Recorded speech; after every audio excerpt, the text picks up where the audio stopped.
Conan, did you watch SmackDown? Yes. Mm-hmm. Did? Okay. Yes, I did. Let's go over the review of this show. It was coming off. So the show was supposedly like rewritten to the gills because of the Bray Wyatt thing. Right. So they opened up with they showed images of Terry Funk and Bray Wyatt. The whole crew's on the stage. And they had the salute, 10-bell salute. So then they showed a video package, and the lights went down, and Bray Wyatt's rocking chair was shown the spotlight in front of the wrestlers. Right. So it's like a touching moment. Probably a lot of people crying and stuff, everything. And just to get clear this up, since this is the beginning of the review, the show did 2.647 million, which was the highest number since February 2020. Wow. So then let me just add to that. That, as you saw, Disco, that video package was great. Okay, yeah, I love when the whole crowd started singing. He's got the whole world in his hands. You know, very very cool little touch having Eric Rowan and Braun Strowman up there, since they were part of the original Bray Wyatt family, or whatever they were called. And bro, that was great. That thing at the end when they had the spotlight and then the rocking chair was there. I just thought in my mind, how cool would it have been if the rocking chair was like moving, almost like if you was sitting in it. But very good way to start the show. So then they did a video. Then they do a Grayson Waller versus Rey Mysterio. This Waller kid's pretty good. You know, nobody's really gonna have a bad match with what do you call it? With Rey Mysterio. But so Theory made his entrance out after Waller was tripped in position for 619. Then Waller tried to roll up Mysterio, but only got two, and then Santos Escobar ran down and took out Theory. And Theory landed a chop block on Escobar, but Ray took him down with a baseball slide. Then Waller attempted to capitalize, but Mysterio landed 619, and Theory attempted to prevent the follow-up springboard splash. But Escobar took him out, and then Ray landed a splash and got the win. He beat Grayson Waller in 12 minutes in what was I thought, a really good match. Any comments on this? Right. Well, Theory interfered, and so did Phantasma, which led to Santos, which leads me to believe they might be doing a tag team match this Friday, maybe. And they did say during the show that he will be facing Mysterio at Payback, which makes it seem like he might get it back. But yeah. So next is let me just say that during the show, just a lot of Bray Wyatt packages. I don't really need to go yet. So Bailey answered backstage. Io was interviewed by Caleb Braxton, and Bailey and Dakota Kai were with her. Then Bailey answered for Io and asked if Caleb was looking to join the LWO since they only hire short people. She called Io Sky generous with talent, listed her accomplishments, and said they were currently in Io's era. And then Bailey told Kayla to buckle up and enjoy the ride.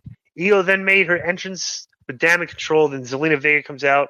And then basically, Io beat her in 7 minutes and 44 seconds. They actually gave a little bit of time. Usually these matches are 2 to 3 minutes, but this was 7 minutes, and Io goes over. Comment on this? Vega's improved. People are into her. I'm not, even though she is Puerto Rican, but Io's definitely the better worker, but Vega has improved. So they do. So Terry Funk died too this week, which is kind of sad. So we had a double, So they had like tributes from the talent stuff. So then in the arena, Cody Rhodes comes out. He told the crowd they knew what he wanted to talk about. He recalled being a young child to meet with his dad and hearing a man call his father a peculiar insult. He heard a man scream that Dusty Rhodes was an egg-sucking dog. And when he saw him, he realized it was Terry Funk. And Cody said that people who work for WWE call themselves superstars. They've been called wrestlers, athletes, and competitors, but only a rare few get to call themselves cowboys.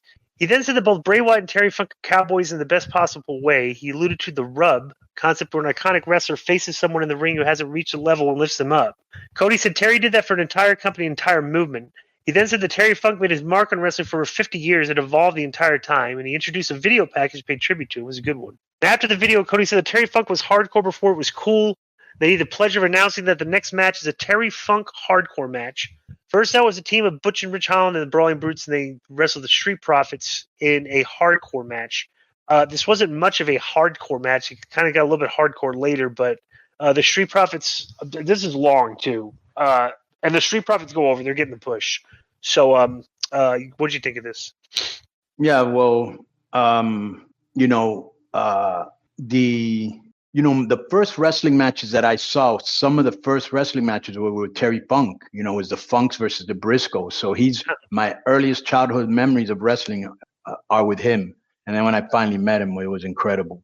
But Yeah, you're right. This was not like a hardcore match. It was physical and it was good, you know. And obviously they have plans for.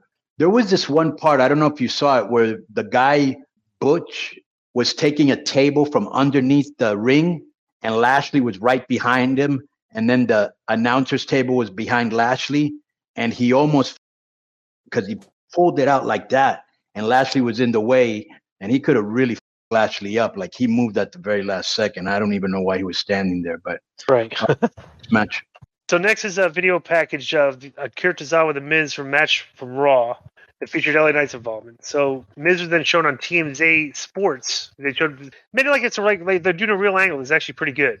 He's called LA Knight a fad like Napster or MySpace, and then LA Knight came out for the main event. He had a microphone, said he'd get to the Miz in a second. But as far as he can tell, Knight is about Bray Wyatt. He said the greatest foes can often be your greatest helpers, and he credited Wyatt for preparing him for anything. Knight said that he could feel the spirit of Bray and the fireflies in the building. He said he can't pretend they were best friends, but he would echo the sentiment of thank you, Bray. Then Knight turned his attention to the Miz, and he said Miz never mattered. Nobody cared about him even when he was a champion 12 years ago. And the Knight said he was just a secondary character in a story between John Cena and The Rock. He then walked up real close to the camera, repeated a phrase somebody else told him a while ago. Next time you see me, run. So he did the Bray Wyatt thing.